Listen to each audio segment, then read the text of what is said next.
না না এ কোনো রূপ কথা নয়, যা দেখি চারিপাশে এমনই তো হয়। একটু প্রেম আর একটু অভিনয়, কেউ কেউ করে শুধু নয় চায়। সিটি লাইফে সব দেখে নাও হে, সিটি লাইফে সব দেখে নাও হে, সিটি লাইফে সব দেখে নাও হে, সিটি লাইফে সব দেখে নাও হে।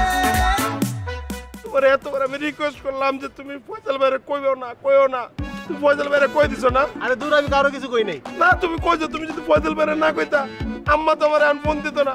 ওই একা পাইছে কি আপার নাম জানি বলো, বাবলি না ডাবলি জানি, এই বিল্ডিং এ থাকে।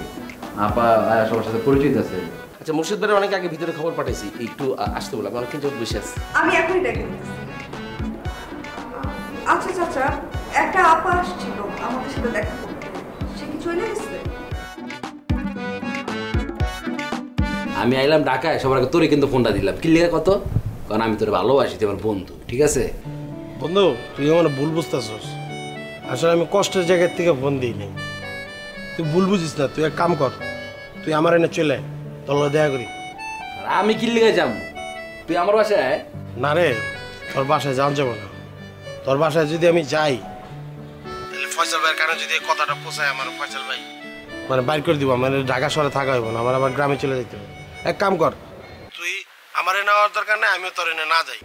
আমরা দুইজন আলাদা কোথাও দেখা করি। কই আমু ক? তুই রিক্সায় উঠ, রিক্সাওয়ালার কল লেক ড্রাইভ রোডে যাবি, হ্যাঁ তোরে নামাই দিব। ওইনে নাইমা আমার ফোন দিবি, আমি আয় পড়বো। ঠিক আছে, তুই আয়, আমি যাচ্ছি। ঠিক আছে বন্ধু, দেখাই আয়।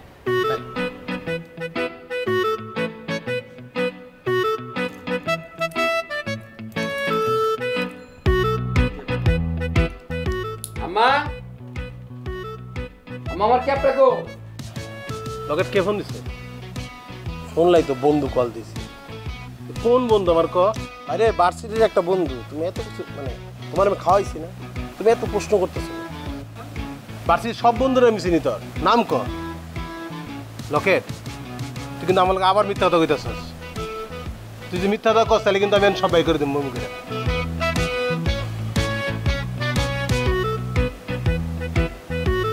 আশিক কল দিছে। আশিক গ্রামের থেকে আইছে, আমার বন্ধু। আমার যেমনি কথা কইছে আমার খুব খারাপ লাগছে। আমি ওর লগে দেখা করি নাই, খুব খারাপ কাজ করে ফেলছি। কারণ তুমিও আমার লগে এমন করতেছো ভাই। আমি যদি ওর লগে দেখা করতে না পারি অনেক কষ্ট পাই, এমনি কষ্ট পাইছি। আমি ফোন টোন দেই নেই, ফোন কথা কই নেই। কি তুমি চাইতেছো যে আমি ওর লগে দেখা না করি, তাই তো? তুমি তো ফয়সাল ভাইরে কই দিবা। আমি তোর ভাইয়ের মতো না, এটা মনে রাখবি। তুই যা, তুই অবশ্যই আশিক লগে দেখা করবি। আমি কারোর কিছু কম। তবে হ্যাঁ, একটা কথা মনে রাখবি, কি নিয়তির উপরে কিন্তু কারো হাত নেই। মনে কর আমি কইলাম না, অন্য কোনো মাধ্যমে জানা গেল, তখন কিন্তু আমার দোষ নেই।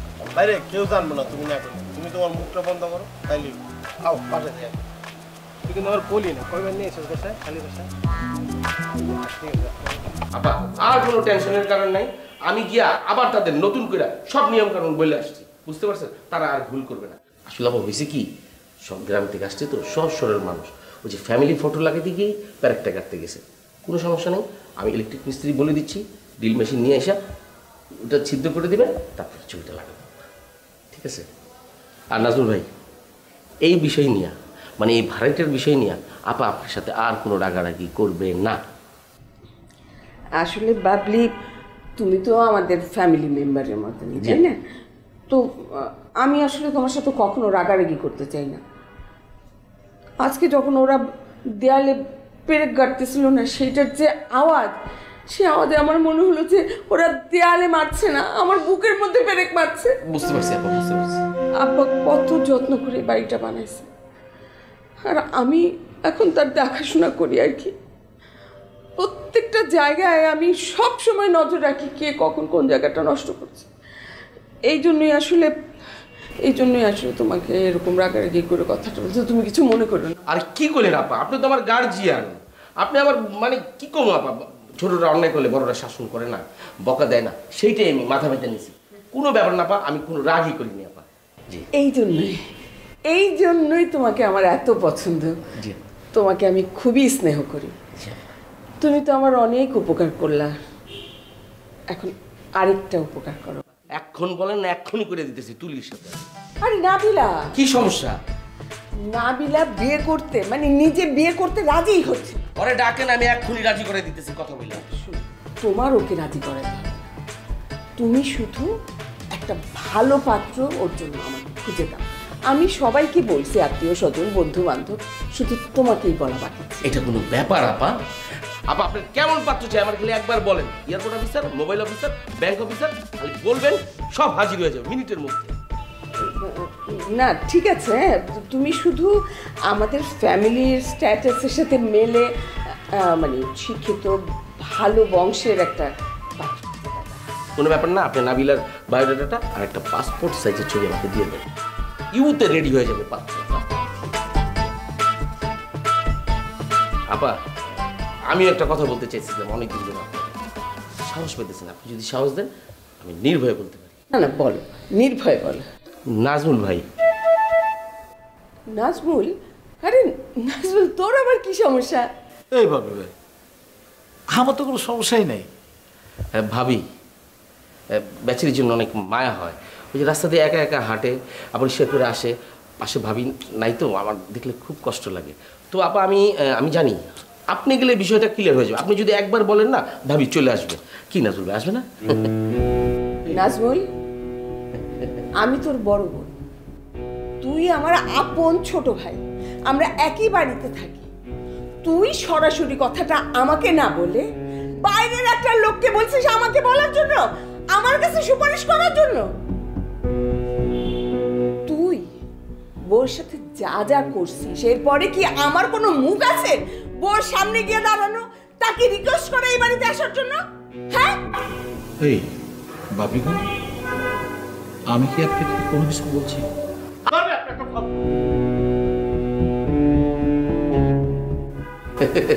আপা বিষয়টা নাজমুল ভাই বলেন, বলছি আমি ওনার জন্য আমার খুব মায়া হয়, উনি আসলে ভালো মানুষ, বুঝতে পারছেন? বাবলি, নাজমুলকে তোমার মায়া দেখানোর কোনো দরকার নাই, ওকে নিয়ে তোমার কোনো দুশ্চিন্তা করারও দরকার নাই। তোমাকে যেই কথাটা বলছি, নাবিলার জন্য একটা ভালো পাত্র খুঁজে দেয়া, ওইটুকু করলেই আমার জন্য যথেষ্ট হবে। ঠিক আছে? আমি গেলাম, আমার অফিসে যে ক্লায়েন্ট এসে বসে আছে। যাও।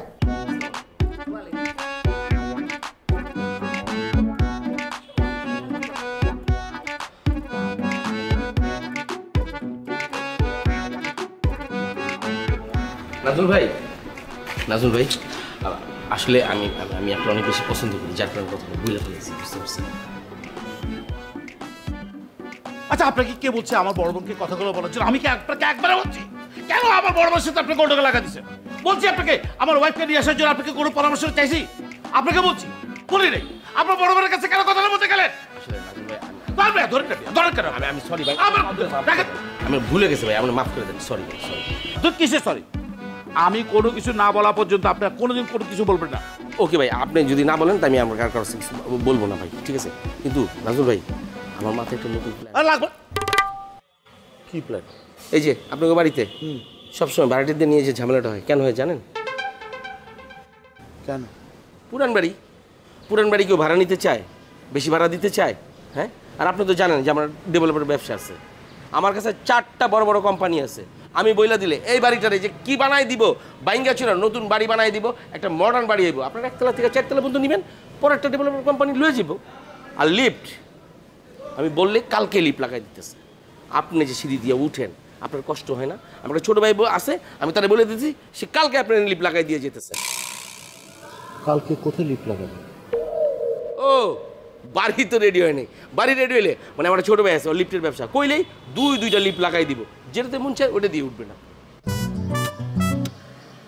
কথাটা কিন্তু খারাপ না, কিন্তু আমিও ভাবছি, কিন্তু বুঝুন তো বড় বোন, ওনারা তো রাজি করার তো টাফ।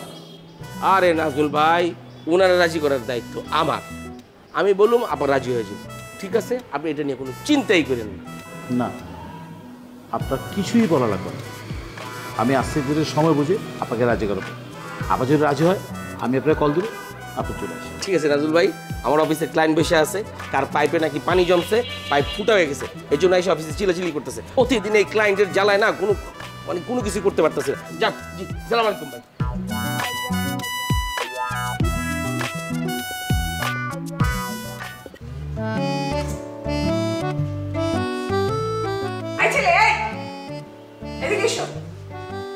তোমাকেই বলছি। আমার নাম ফাইসাল। ওয়ালাইকুম সালাম। তা তুমি ওইদিকে কোথায় যাচ্ছিলে? আমি ওপরে 3 তলায় যাচ্ছিলাম। 3 তলায় কেন যাচ্ছিলে? কার কাছে যাচ্ছিলে? মোর্শেদ সাহেব আমার মামা। ও দেখো, বাড়ি ভাড়া নেওয়ার সময় শর্ত দিয়েছিলাম যখন তখন গ্রামের থেকে আত্মীয় স্বজন আসা নিষেধ, অথচ বাড়ি ভাড়া নিতে না নিতেই গ্রামের থেকে আত্মীয় এসে হাজির। আপনাকে কে বললো যে আমি গ্রাম থেকে এসেছি? তাহলে কোথা থেকে এসছো তুমি? আমি এখানে 7 নম্বর রোডেই থাকি। তাছাড়া আপনাদের যে বাড়িটা, এটা আমি ওনাদেরকে খুঁজে দিয়েছি।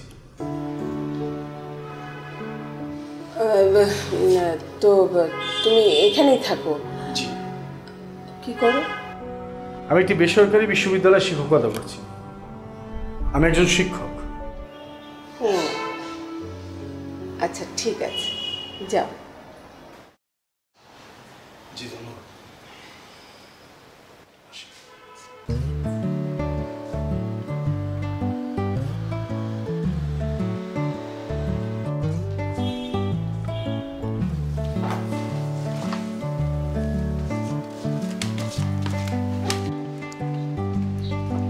আরিয়া শোন না, আমি একটা ইম্পর্টেন্ট কথা বলতে আসছি তোর সাথে। বলো। আরে বলো বললে কি বলা যায় নাকি? তুই তো ল্যাপটপের দিকে তাকিয়ে আছিস। তোর সাথে যখনই কথা বলতে আসি হয় ল্যাপটপ, নাহলে মোবাইল, নাহলে বইয়ের দিকে তাকিয়ে থাকিস। আমি যে তোর মা, হ্যাঁ, আমার কথা শোনার জন্য যে একটু আমার দিকে তাকাতে হবে সেটা তুই তাকাস না কখনো। এভাবে কথা বলা যায়? বলছিলাম যে মানে হঠাৎ করে আমার মনে হলো যে বিয়ের পাত্র হিসাবে একটা ভার্সিটির ছেলে, মানে ভার্সিটির টিচার কেমন হয় বলতো? আম্মু, বিয়ের জন্য ইউনিভার্সিটি টিচার পাত্র হিসেবে কার নাম, সেটা আমি এখানে বসে থেকে কিভাবে বলবো আমাকে বলতো? মানে পাত্র হিসেবে কে কেমন এটা বোঝার জন্য তার সাথে একটু মেলামেশা করতে হয়, ছেলেটাকে জানতে হয়, তার পার্সোনালিটি কেমন সেটা দেখতে হয়, তার ব্যাকগ্রাউন্ড, তার ফ্যামিলি সব দেখতে হয়। এখানে বসে থেকে তো জানা সম্ভব না, তাই না? আর পাত্র হিসেবে যদি বলো ইউনিভার্সিটি টিচার কেমন হবে, হ্যাঁ ইউনিভার্সিটি টিচার তো একটা খুব প্রেস্টিজিয়াস জব, সো ভালোই হবে। কিন্তু কেন আম্মা, তুমি কি পেয়েছো কাউকে এরকম আমার জন্য? আরে বললেই কি এত ভালো পাত্র পাওয়া যায় না? মানে তুই সারাদিন পড়াশোনা করিস, তো আমি ভাবলাম যে তোর জন্য একটা ভালো পাত্র মানে হচ্ছে যে পড়ালেখার মর্ম বুঝে, সে নিজেও পড়াশোনা করে। তাহলে সেই হিসাবে ইউনিভার্সিটির টিচারই হচ্ছে সবচেয়ে ভালো, তাই না? হ্যাঁ সেটাই, যে এত সুন্দর একটা যুক্তি দিয়েছো তুমি। অবশ্যই আমার জন্য ইউনিভার্সিটি টিচারও ভালো হয়। তবে আম্মু, আমি তো আসলে দেশের বাইরে চলে যাবো তুমি জানো, তো আমার প্রবাসী বাঙালি ছেলে তুমি কেন খোঁজো না? বাইরে থাকবে, আমিও থাকবো, জামাই বউ দুজনে মিলে পড়াশোনা করবো, সংসার করবো, ভালো হয় না? তার মানে তুই রাজি? আলহামদুলিল্লাহ, এত দিনে তুই রাজি হলি। আমি তাহলে তোর জলি খেলাকে এক্ষুনি একটা ফোন দিচ্ছি, ওর কাছে সব ধরনের পাত্র আছে। আম্মু খবরদার, তুমি জলি খেলাকে যদি ফোন দিছো আমি কিন্তু আজকে এখন এখান থেকে বের হয়ে চলে যাবো, বাসা থেকে আর জীবনে বাসায় ফিরবো না। তখন তুমি তোমার বাপের বাড়িতে তোমার ভাইকে নিয়ে একসঙ্গে থাকো, ঠিক আছে? তুই তো তোর কথা বললি। হ্যাঁ বললাম। আচ্ছা আমিও আমার কথা বলি। বলো। যতদিন পর্যন্ত তুই রাজি না হবি বিয়েতে, ততদিন পর্যন্ত আমি সকাল বিকাল বলেই যাবো, দেখি তখন তুই কি করিস।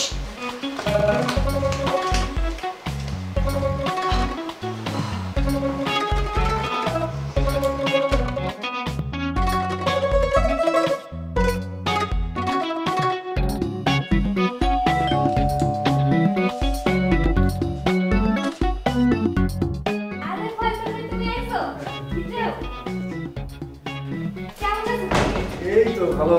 তোমাদের কি অবস্থা? তুমি আইতে এত দেরি করলা কেন? তোমার লেগে অপেক্ষা করতে করতে দিন ফুরাই গেল গা। কি অবস্থা? মা আমি বাসায় আছে? হ্যাঁ আম্মা আছে। আম্মা আম্মা দাও কেন আইছে? আসসালামু আলাইকুম। ওয়ালাইকুম আসসালাম। ফয়সাল, কেমন আছো তুমি? আমি আলহামদুলিল্লাহ ভালো। আপনি ভালো? এই তো আছি। তুমি দেখো আগের মতোই আছো। জি, আমি সত্যি দুঃখিত। আমি আমার একটু ব্যস্ততার জন্য আমি আসতে পারলাম না। এমনি বাসা ঠিক আছে তো না? ঢাকা শহরের বাসা তো এইরকমই হইব, একটু আলো বাতাস নাই, সারাদিন লাইট জ্বালায় রাখতে হয়। আর বারান্দায় যে একটু দাগিয়ে দাঁড়াবো সেই অবস্থাও নাই, এত লগে লগে বাড়ি। আচ্ছা, আমরা অনেক তাড়াহুড়ো করে ফেলছি আর কি। আসছি তো ছেলেমেয়েদের ভবিষ্যৎ ভালো করার জন্য, কি জানি ভুলই করলাম কি না কিছুই বুঝতেছি না।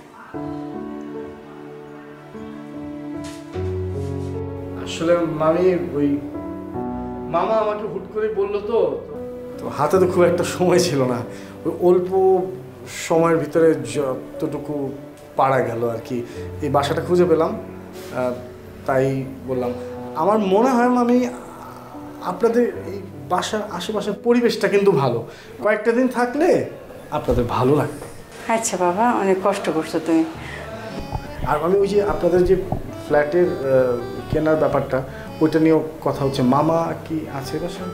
তোমার মামা একটু শুয়ে পড়ছে, সারাদিন একটু ব্যস্ত ছিল তো একটু শুয়েছে, তো ডাক দিই। না না, ডাক দেওয়ার দরকার নেই। ঝুমুর আশি ওরা আছে তো, যা দেখতেছি বাবা তুমি বসো। আমি এমনিতে ধরেন আপনাদের এই এলাকাটা ভালো।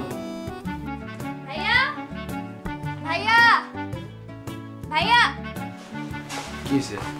ফয়সাল ভাই আছে, আমরা তোমার ডাকে। ফয়সাল ভাই আইছে? হ্যাঁ ফয়সাল ভাই আইছে, ফয়সাল ভাই আইছে। কি করবো না আমি আইছে? হ্যাঁ, এই তুই জানোস না যে বাইরের মানুষের সঙ্গে আমি দেখা করি না, এগুলো ভালো লাগে না আমার। তো আমি জানি বাইরের মানুষ তোমার ভালো লাগে না, সারাক্ষণ তো বাইরে মানুষের লগেই আড্ডা দাও। ফয়সাল ভাইয়ের লগে যে চুলকানি এটাও জানি। এই বেদব থাপড়ে দাঁত ফালা দিম। কাল ভাই কি কথা কস তুই? হ্যাঁ আচ্ছা, তুই যা দেখ গেছে কিনা, গেলে আমি বাইরে কাম আছে।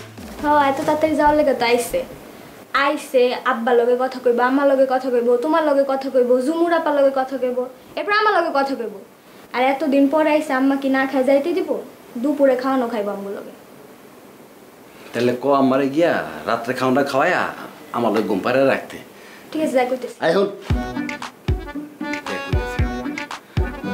যা দেখ কখন যাই, মাথা খেলতেছে না যে জানা আমার কখন যায়, আমার ভালো লাগতেছে না। তুই ফয়সাল ভাই আমার সময় পায় না। আচ্ছা, তুই যদি আমার কথা জিজ্ঞাসা করবি ঘুমায় যা। তুমি আমার চিনো না? তুমি যদি রুমেতে না বেরো, আম্মা তোমার রুমে আয় পড়বো তোমার লইতে, নাইলে ফয়সাল বাইরে লয়ে তোমার রুমে আইব তোমার রুমটা দেখাইতে। কোনটা চাও? তোমার রুম কি জাদুঘর দেন আর কি? বইনি ইয়ে করস না, তাহলে আমি একটা কাম করি, বাথরুমে থাকি। থাকো, থাকতে পারলে আমার কোনো সমস্যা নেই। তুই থাকার জায়গা আমার কোনো সমস্যা নেই বলে আল্লাহ তো হাতটা ধরে ধরি তোর আমি তোর বিকেলে আইসক্রিম খাবো, তোমার একটু উপকার কর। হ্যাঁ, বিশ্বাস করে তুমি এর আগেও কইছো আমার আইসক্রিম খাওয়াইছিলা? তোমার 13 কয়টা আইসক্রিম পাই? 5টা আইসক্রিম পাই এর আগে। 5টা এটা 6টা খাবি, এক লগে খাইস, খাইয়া গলায় টনসিল বাড়াই, সমস্যা নেই, দিয়ে কর বোন। যে দেখ কখন যায় আমার উপকারটা করবো না, পাল্লা বই না, আমি সামনে যাইতে পারবো না। ঠিক আছে, আমি দেখতেছি।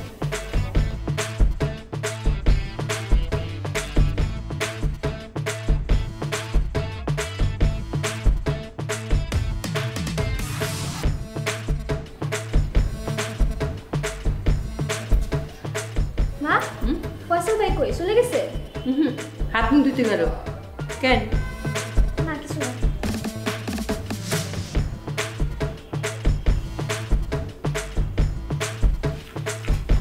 ফয়সাল ভাই বাথরুমে গেছে, তাড়াতাড়ি বাইরো। বাথরুমে ঢুকছে? বাড়িতে আটকাবি না? আরে আওয়াজ করছো না, বাইরে। হ্যাঁ, ওইটা আমিও বুঝছি যে ফয়সাল ভাই আমাদের সবার মেহমান, কিন্তু তুমি যে ফয়সাল ভাইয়ের লেগে অপেক্ষা করতেছো এটাও কিন্তু আমি জানি। তুই আবার শয়তানি শুরু করছস? তোরে না বলছি তোরা ফালতু কথা বলবি না? ভাড়া দিতাম মানে নাইট গার্ড ছিলে নাকি? আপনি এখানে বসে যেরকম আপনার বাড়ি পাহারা দেন, কে আসে কে যায়। আর তুমি যে এত বছর হয়েছে ঢাকায় আসছো, তুমি কি একা থাকো নাকি ব্যাচেলার থাকো? আর তোমার রান্না বান্না কে কইরা দেয়? বুয়া কইরা দেয় নাকি নিজেই রান্না করতে শিখছো?